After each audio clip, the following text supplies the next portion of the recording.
اور کیسے کیا، یہ جاننے کے لیے یہ وظیفہ آپ کے لیے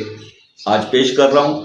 تو یہ معلوم کرنے کا وظیفہ ہے کہ جادو جو ہے وہ ہم پر کس نے کیا ہے اور کیسے کیا ہے، کیونکہ اکثر جب جادو کے مسائل کا شکار لوگ مختلف بزرگوں کے پاس پہنچتے ہیں، اللہ والے لوگوں کے پاس جاتے ہیں، تو ان کا پہلا سوال یہ ہوتا ہے کہ جی ہم پر جادو کیا کس نے ہے۔ ٹھیک ہے، پہلے تو یہ تشخیص ہونا چاہیے کہ کیا واقعی آپ پہ جادو کا کوئی اثر ہے، اور اگر اثر ہے تو پھر پہلا سوال جو مریض آ کے کرتے ہیں تو وہ یہ پوچھتے ہیں، شاہ صاحب یہ بتا دیں کہ یہ جادو ہم پر کیا کس نے ہے۔ اب دیکھیے بات یہ ہے گا تو وہ بندہ بزرگ جو ہے وہ صاحب علم ہے تو شاید اس کو یہ چیزیں معلوم ہو جاتی ہوں، لیکن موسٹلی ہو یہی رہا ہے کہ وہ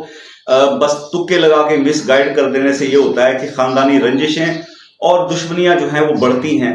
تو اس لیے یہ اس وظیفے کی ضرورت جو ہے، اس عمل کی ضرورت پیش آئی کہ میں آپ کو یہ بتا دوں کہ آپ اس کو کریں اور آپ کو خود معلوم